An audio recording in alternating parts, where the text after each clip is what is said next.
എല്ലാവർക്കും നമസ്കാരം. വില്വമംഗലം സ്വാമിയാരുടെ ശ്രീകൃഷ്ണ കർണാമൃതത്തിലേക്ക് സ്വാഗതം.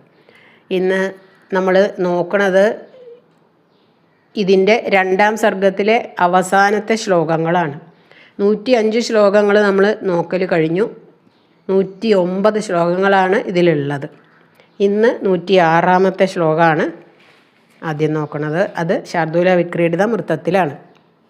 അതിൽ കവി സന്ധ്യാവന്ദനത്തിനോടും സ്നാനത്തിനോടും അതുപോലെ ദേവന്മാരോടും പിതൃക്കളോടും ഒക്കെ ക്ഷമ ചോദിക്കുകയാണ്. എന്തിനാണ് എന്നൊന്ന് നോക്കാം അല്ലേ.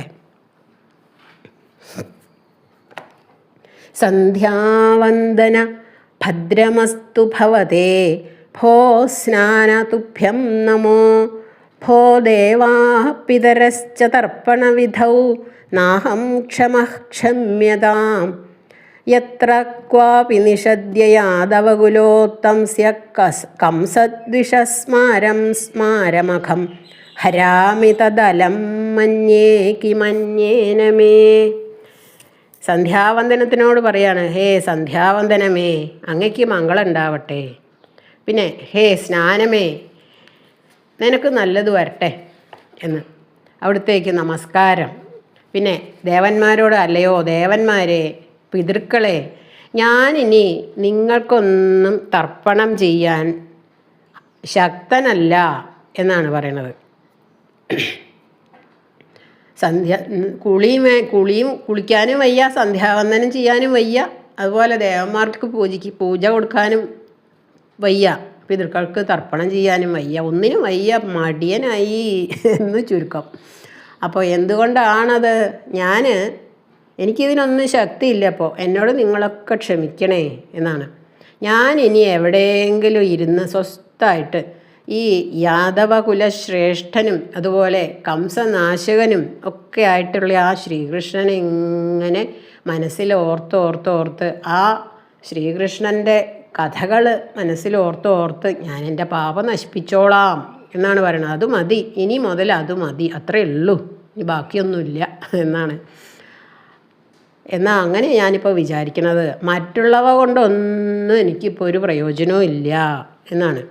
ഇതിൻ്റെ ചുരുക്കം എന്താണെന്ന് വെച്ചാൽ, ഭഗവാന്റെ രൂപം ഓർത്തും ഭഗവാന്റെ കഥകൾ ഓർത്തും ഒരിടത്തിങ്ങനെ കുറച്ച് നേരമെങ്കിലും സ്വസ്ഥമായിട്ട് ഇന്ന് ഇരിക്കാൻ സാധിച്ചാൽ അത് മഹാഭാഗ്യമാണ്. അത് ആ സ്മരണ കൊണ്ട് തന്നെ നമ്മളുടെ എല്ലാ പാപങ്ങളും നശിച്ചു പോവും എന്നാണ് വില്വമംഗലം സ്വാമിയാർ ഇതിൽ പറയാതെ പറയണത്.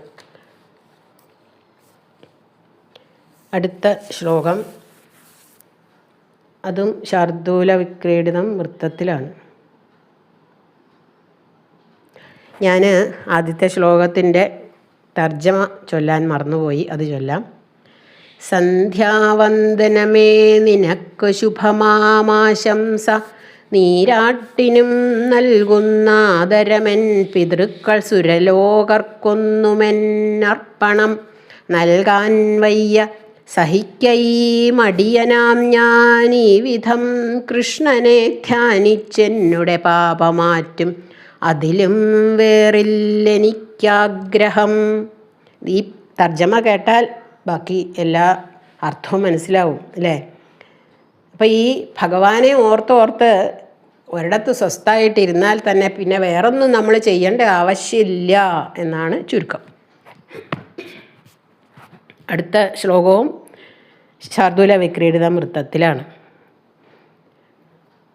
ഹേ ഗോപാലക, ഹേ കൃപാജലനിധേ, ഹേ സിന്ധുകന്യാപതേ, ഹേ കംസാന്തക, ഹേ ഗജേന്ദ്രകരുണാവാരീണ, ഹേ മാധവ, ഹേ രാമാനുജ, ഹേ ജഗത്രയഗുരോ, ഹേ പുണ്ടരീകാക്ഷമാം, ഹേ ഗോപീജനനാഥ, പാലയ പരം ജാനാമി ന ത്വാം വിനാ. ഇതിൻ്റെ തർജ്ജമ: ഹേ ഗോപാലക, ഹേ കൃപാജലധിയാം ശ്രീലക്ഷ്മീദേവീപതേ, ഹേ കംസാരി ഗജേന്ദ്രമോക്ഷനുദിയാർന്നുള്ളൊരു മാവല്ലഭ, ഹേ രാമാനുജ, സർവലോകപതിയാം പത്മേക്ഷണ ശ്രീഹരേ ഹേ ഗോപീജനനാഥ ദൈവമിവനിന്നില്ലില്ല വേറാരുമേ. ഒരുപാട് സംബോധനകളാണ് ഇതിൽ. ഗോപാലകൻ എന്ന് പറഞ്ഞാൽ പശുപാലകൻ. അതുപോലെ കരുണാസമുദ്രമാണ് സിന്ധുകന്യാ ഹേ കൃപാജലനിധേ ദയാസമുദ്രമേ. അതുപോലെ സിന്ധുകന്യാപതേ, സിന്ധുകന്യ എന്ന് പറഞ്ഞാൽ ശ്രീലക്ഷ്മിയുടെ വല്ലഭനാണ് അല്ലേ. അതുപോലെ കംസാന്തകനാണ്, കംസനെ നിഗ്രഹിച്ചവനാണ്. ഗജേന്ദ്ര കരുണാപാരീണ, ഗജേന്ദ്രനെ സംരക്ഷിച്ചവനാണ്. അതുപോലെ മാധവനാണ്, രമാപതേ മാധവൻ. മാ എന്ന് പറഞ്ഞാൽ ലക്ഷ്മീദേവി തന്നെ, രമാപതിയാണ്. പിന്നെ ബലഭദ്രാനുജനാണ്. അതുപോലെ ത്രൈലോക്യ ആചാര്യനാണ്, താമരക്കണ്ണനാണ്, ഗോപസ്ത്രീ ജനങ്ങളുടെ പ്രിയനാണ് അല്ലേ. അങ്ങനെയൊക്കെയുള്ള അവിടുന്ന് എന്നെ രക്ഷിക്കണേ. അവിടുത്തെ അല്ലാതെ വേറൊരു ആളെയും ഞാനിപ്പോൾ അറിയില്ല. എനിക്ക് ഈ ഒരു ഭഗവാനെ മാത്രമേ അറിയുള്ളൂ, വേറൊരാളെ എനിക്ക് പരിചയമില്ല എന്നാണ് ഇതിൽ പറയുന്നത്. അടുത്ത ശ്ലോകം നമുക്കെല്ലാവർക്കും അറിയാവുന്നതാണ്. ശ്ലോകങ്ങളും ഒക്കെ ചൊല്ലുന്നവർക്ക് ഒരുപാട് ഇഷ്ടപ്പെട്ട ഒരു ശ്ലോകമാണ് അടുത്തത്. അതും ശാർദൂല വിക്രീഡിതം വൃത്തത്തിലാണ്. കസ്തൂരീതിലകം ലലാടഫലകേ വക്ഷസ്ഥലേ കൗസ്തുഭം നാസാഗ്രേ നവമൗക്തികം കരതലേ വേണും കരേ കങ്കണം സർവാംഗേ ഹരിചന്ദനം ചകലയൻ കണ്ഠേ ച മുക്താവലീം ഗോപസ്ത്രീ പരിവേഷ്ടിതോ വിജയത്തെ ഗോപാലചൂടാമണി.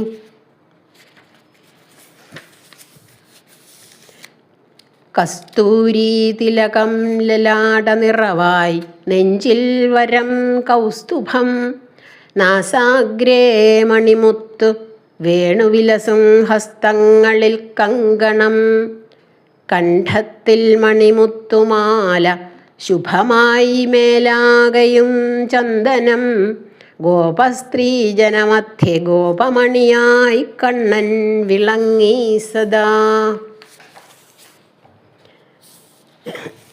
തിരുനെറ്റിയിൽ കസ്തൂരി തിലകം, അതുപോലെ തിരുമാറിൽ കൗസ്തുഭം, മുക്കിൻ്റെ തുമ്പത്ര അതെന്ന് വെച്ചാൽ നാസാഗ്രത്തിൽ പുതിയ മുത്തുമണി, തൃക്കൈയിൽ പൊന്നോടക്കുഴൽ, പൊന്നിൻ്റെ വള, പൊന്നോടക്കുഴൽ അണിയുന്ന തൃക്കൈയിൽ പൊന്നിൻ വള എന്നാണ്.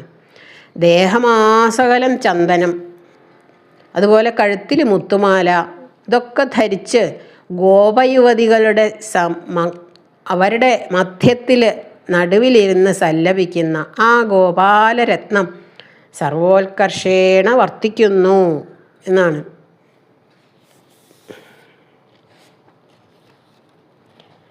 അടുത്ത ശ്ലോകം അവസാനത്തെ ഈ 2-ാം സർഗത്തിലെ അവസാനത്തെ ശ്ലോകമാണ്.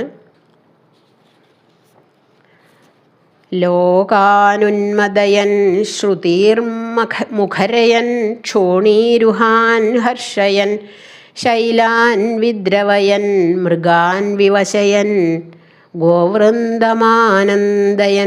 ഗോപാൻ സംഭ്രമയൻ മുനീൻ മുകുളയൻ സപ്തസ്വരാൻ ജൃംഭയൻ ഓങ്കാരാർത്ഥമുദീരയൻ വിജയതേ വംശീനിനാദശിശോ. ലോകത്തെ മതമേറ്റിടും നിഗമസർവസ്വം മരങ്ങൾക്കു വന്മോദം നൽകുമുരുക്കിടും മലകളെ നന്ദിച്ചിടും ഗോക്കളെ ഗോപർക്കും ഭ്രമമേകിടും മുനികൾ കൈകൂപ്പും സ്വരം സപ്തവും മീട്ടിയിടും പ്രണവാർത്ഥമൊക്കെ മൊഴിയും കണ്ണൻ വിളങ്ങി സദാ. ലോകങ്ങളെ മുഴുവനും മതിപ്പിക്കുകയും വേദങ്ങളെ വ്യാഖ്യാനിക്കുകയും വൃക്ഷങ്ങളെ സന്തോഷിപ്പിക്കുകയും അതുപോലെ പർവ്വതങ്ങൾ പോലും അലിഞ്ഞു പോവുകയും ഒക്കെ ചെയ്യുന്ന, മൃഗങ്ങളെ നിർനിമേഷം ആയിട്ട് നോക്കി നിൽക്കുന്ന മൃഗങ്ങൾ, പശുക്കളെ ആനന്ദിപ്പിക്കുകയും അതുപോലെ ഗോപാലന്മാരെ സംഭ്രമിപ്പിക്കുകയും മഹർഷികളെ സാഞ്ജലികളാക്കുകയും എന്ന് വെച്ചാൽ അഞ്ജലിബദ്ധരാക്കുകയും അതുപോലെ സപ്തസ്വരങ്ങളെ സജീവങ്ങളാക്കുകയും ഓങ്കാരാർത്ഥത്തെ വിവരിക്കുകയും ചെയ്തുകൊണ്ട് ഭഗവാന്റെ വേണുവർണ്ണനയാണ് ഇതിൽ പറയണത്. വേണുഗാന വർണ്ണന അത് നമ്മുടെ ഭാഗവതത്തിൽ ദശമത്തിൽ 21-ാം അധ്യായം ഭഗവാന്റെ വേണുഗാന വർണ്ണനയാണ് അല്ലേ. അതിൽ ഒരു ശ്ലോകമുണ്ട്. ബർഹാപീഠം നടവരവപുഃ കർണയോ കർണികാരം ബിഭ്രദ്വാസക്കനകകപിശം വൈജയന്തീം ചമാലാം രന്ധ്രാൻ വേണോരധരസുധയാ പൂരയൻ ഗോപവൃന്ദൈർവൃന്ദാരണ്യം സ്വപദരമണം പ്രാവിശത് ഗീതകീർത്തി.